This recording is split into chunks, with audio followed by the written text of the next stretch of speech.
This week on 100% Chance of Wine, we are at Frichette Winery in Benton City. I'm joined by Shay Frichette. How did you guys get started here on Red Mountain in Benton City with a winery? Well, my husband's from here. He's a Tri-Cities kid, a 4-H kid. His family's been in the same house for over 50 years. He went to WSU and after that moved down to Southern California. I'm a Southern girl, but I left South Carolina for Southern California as well, and that's where we met. We took the opportunity to think about what we really wanted to do, because my background's in corporate training and Greg's background is in IT. And we could have gone into continued those professions, but we just really loved wine and thought, you know what, Washington is the second major, wine region in the U.S. Why not learn how to make wine and do that? And right. So that's just really where the journey began. In Benton City, how did you luck out and get in this gorgeous piece of property? Well, gosh, I'd like to say it was luck, but it really wasn't. At the time we were looking, we would come out tasting on Red Mountain, and we fell in love with Red Mountain wines. And not only that, the community, because a lot of the winemakers and owners live where their tasting rooms are, and we thought that was so cool. And to be welcomed into these wineries, we thought, wow, this feels like home. The problem is there was nothing for sale.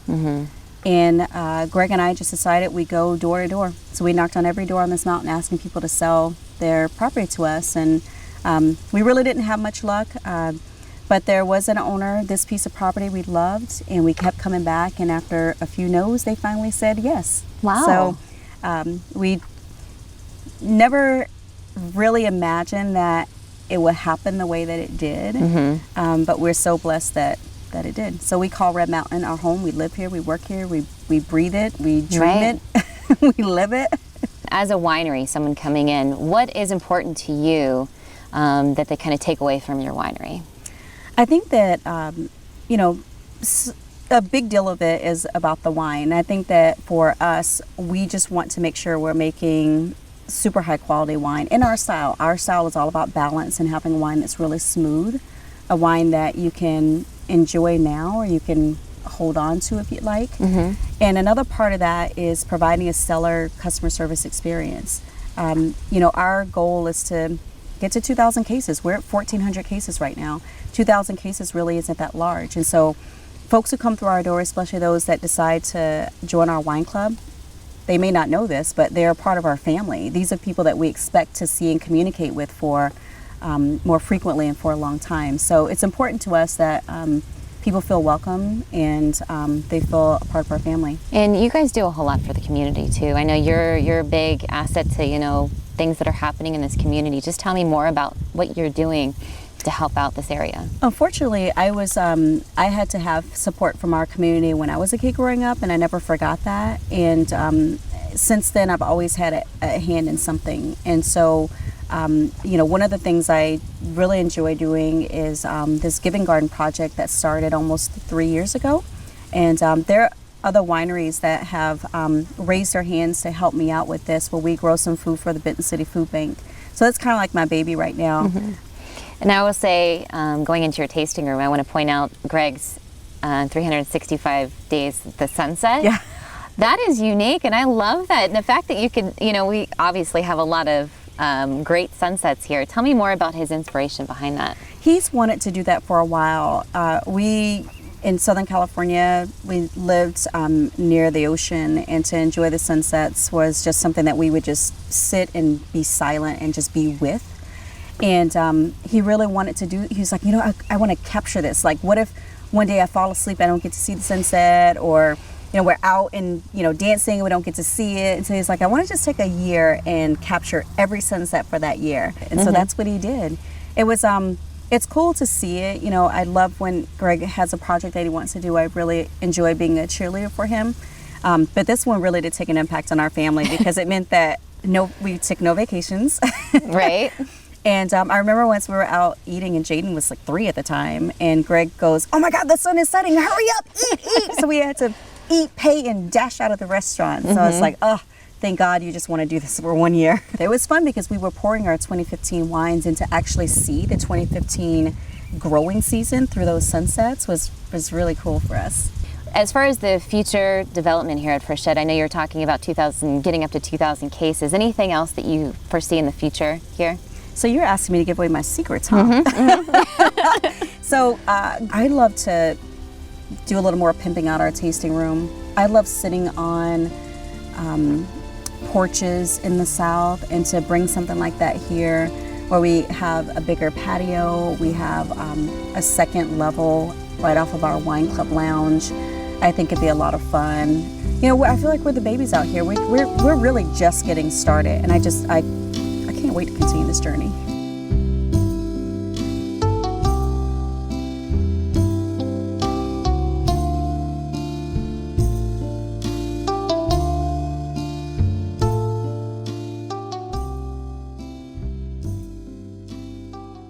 You guys are, I would say, one of the first to kind of pop up on Red Mountain. You started all the way back in 1997, is that correct? Yeah. That is correct.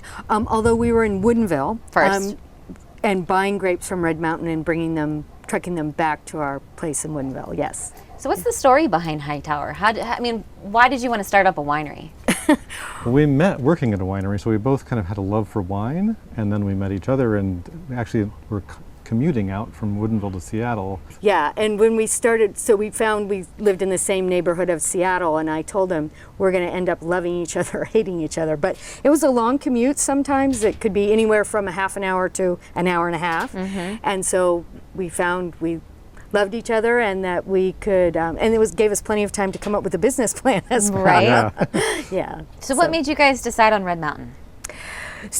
We were tasting wines back then. I mean, there was no Red Mountain AVA back then, so they were just wines were labeled Columbia Valley or Yakima Valley pretty much. And so we'd find wines and we loved them, and it's like, so we'd ask, where the grapes come from, where the grapes come from?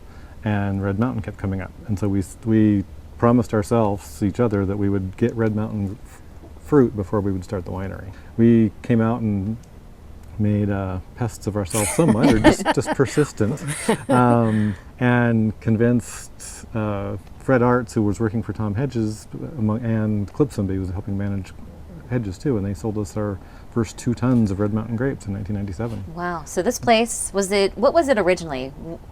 What made you decide this is the spot for your winery when it came down to it? The Red Mountain fruit, it's so nicely balanced, but it's also just this powerful, deep fruit. And so we're like, we have to get a piece of Red Mountain. It's the smallest AVA in Washington State.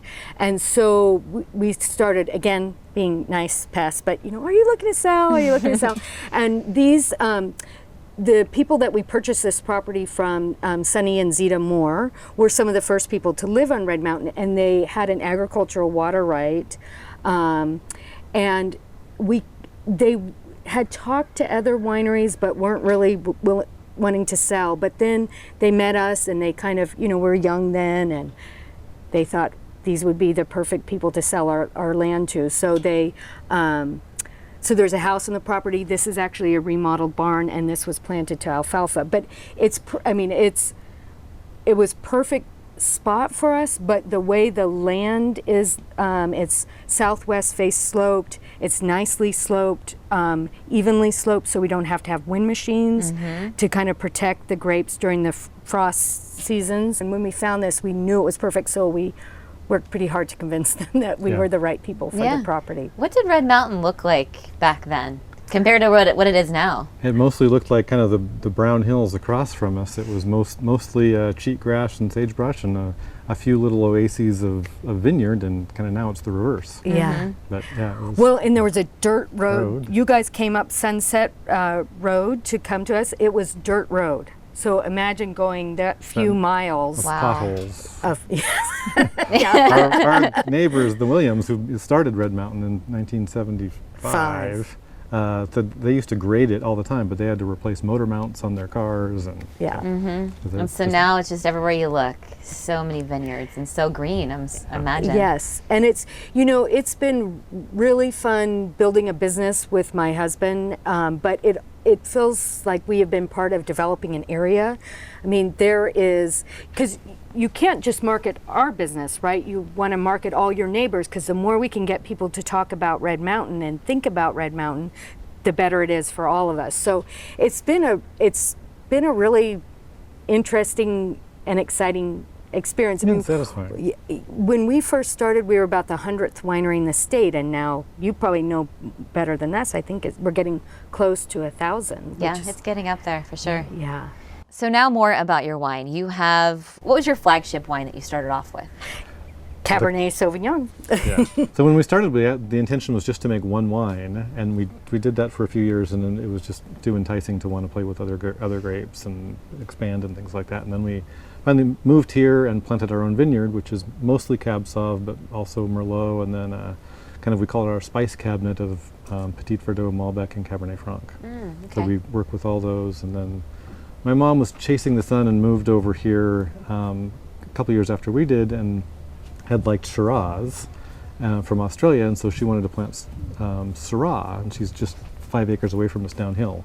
And so we told her, well, great, but plant some Viognier with it so we can co-ferment it. So we also make that varietal. So from the time that you guys started up until now, what are some of the things that you've learned over the course of that time? Well, I guess one thing I've learned is don't take things for granted. Because, I mean, when we started the business, we didn't plan to become a vineyard, and I never thought I wanted to become a farmer. And here we are. Yeah. And I'm so Farming glad for- we yeah. became farmers, because I think we've become better winemakers and better people because we are stewards of the land. And so I guess it's not just take things for granted, but it's also, you just, I mean, you can, There's nothing so constant as change, and Yes. so embrace it. and you want to control everything, and you learn in life that you can't. But with Especially in something farming. that's agriculturally based, the weather, even if we can keep every variable the same, it's different because of the weather. But you can also put your touch on it too, right? And make the best decisions for the wine and for ourselves and for the business. So you, with all these changing variables, you still get to kind of put your hands Right, in it, literally, right? If you guys had to pick one favorite memory over the years, what's the first thing that comes to mind? Favorite memory, wow. I mean, one thing we sort of bemoaned at the time and said we'd remember for the years going is we used to we'd rent trucks and come over here, pick up grapes and drive them back. And so we had this truck and it was loaded full of stuff, and it breaks down in Benton City, and so we ended up in the Palm Tavern for like 6 hours waiting for a replacement truck to come along. And yeah, it's I keep a journal of funny stories and things that happen, and in the journal I write, someday I'm going to think this is funny. Right now I do not. Now we can laugh about it. But I think the most heady experience, and this happened the first time that we released our wine, and someone asked us to sign a bottle, and it was like, Double wow. take? I Yeah. mean, Yeah. it was, that was a really, heady experience. But then there's also, we worked so hard to get this vineyard, and there was so much planted, and there was so much research, and sometimes you feel like it's never going to happen. And then Tim's looking outside the kitchen window, and he's like, hey, we have a vineyard in our front yard. And it feels like that in that way. I mean, you put all that work and effort into it, and then it's like, it's here, we did it. And it's just, in some ways it feels magical, but then you think, oh, okay, we did do a lot of work Right. to make it happen. Where Red Mountain is heading, you guys have some exciting times ahead of you. Yes. Yeah. What do you think about all of that? I think I just think it's going to become better and better for Red Mountain. I think that we definitely have the place to grow grapes. We've been able, we have the right people, and I would say the neighbors are all very community minded, and they all, we have the same philosophy, like let's all work and market ourselves together. And it's mostly planted at this point, so there's not going to be a lot of new people coming in. So now it's just it's always going to be a very special place, and it's great to be part of it. Yeah. Oh, we should have some. Let's do it.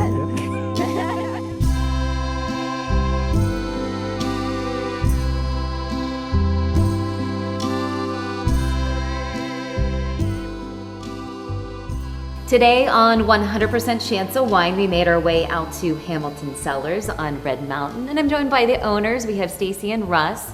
And you guys got lucky, Russ, with this building as far as getting it, because you have a lot of people that were hungry for this spot too. Oh yes, they were. We were approaching this poor man who owned this dilapidated house and this orchard, and he kept saying no, no, no. And finally one day I told my realtor, "This is it. I can't do it anymore. We got to find a place where we can put an orchard or put a vineyard in it."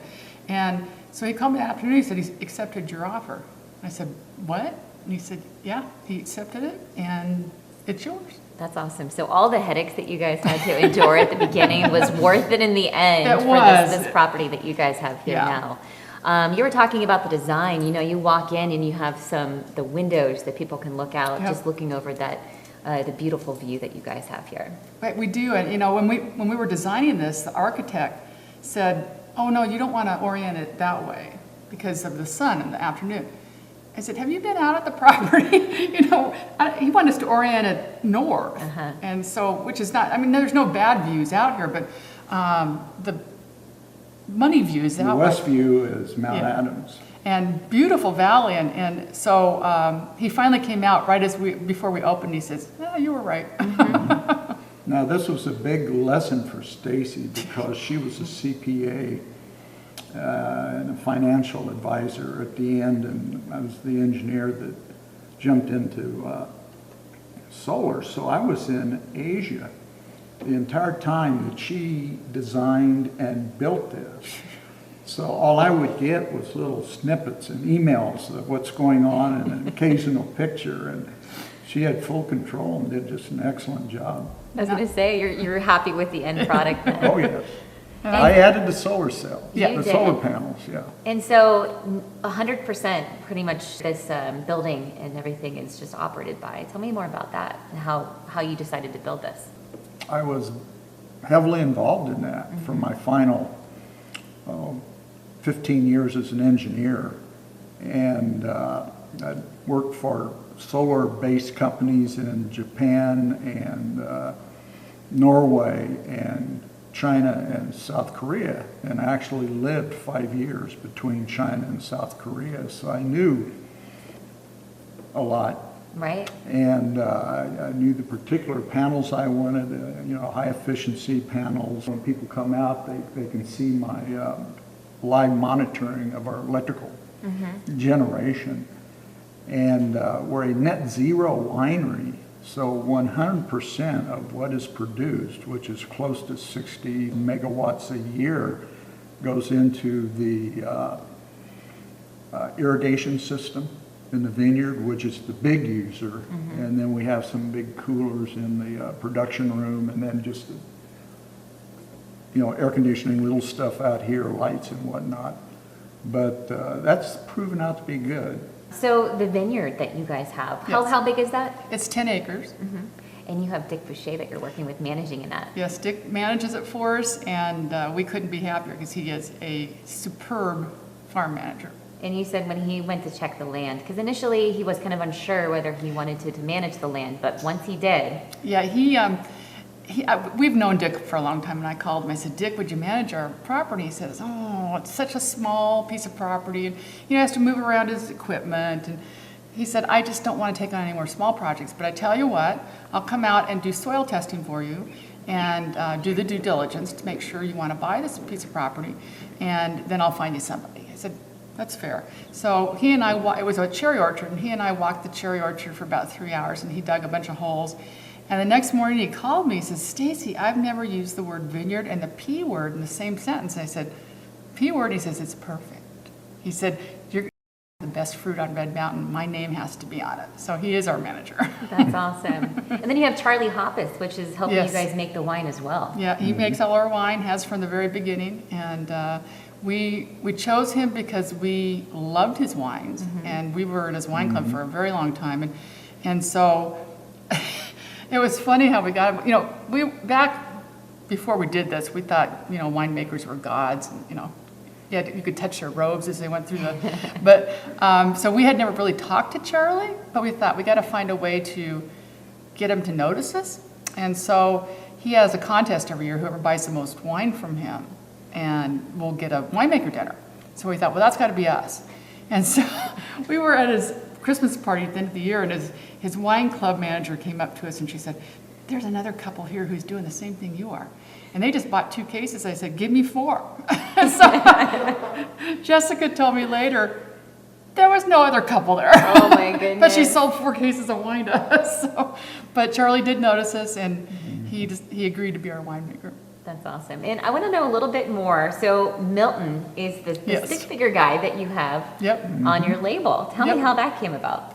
Well, our logo designer, Charlie referred us to his label designer, and he called us and we were talking.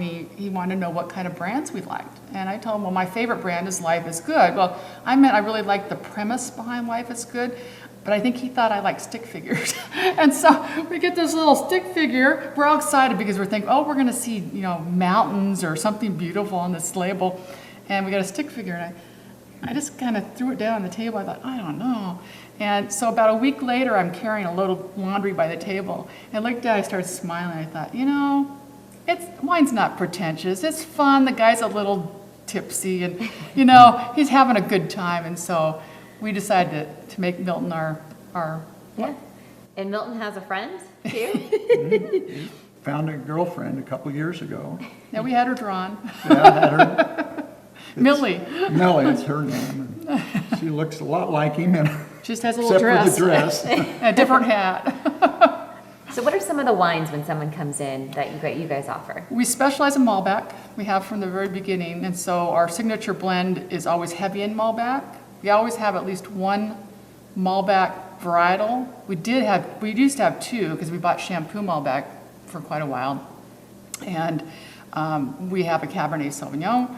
We have a Merlot, another blend which is called Lowell Lee, which is a tribute to our father's military service, and that's different every year.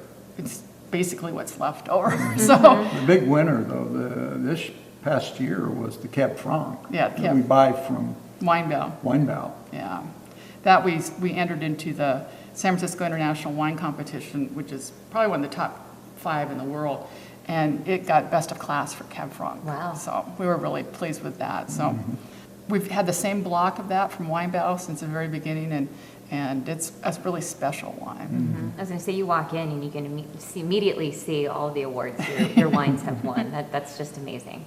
Yeah, we're pretty proud of them. And so you also have a special Sophia. Sophia, yes. Runs around and Guarding the door right now. and I feel like you were telling me, wine club members will just come in just to see her. Oh, they do. They do. They come in, they go, I was driving by, I wanted to say hi to Sophia. It's like, okay. We have several that we let babysit her, Yeah, take her home, and she's a good comfort dog. she is. Yeah, she is. I know when I first got in here, she just wanted all of the pets and love. Oh, it. she does. Yeah, she just loves people. She loves it here.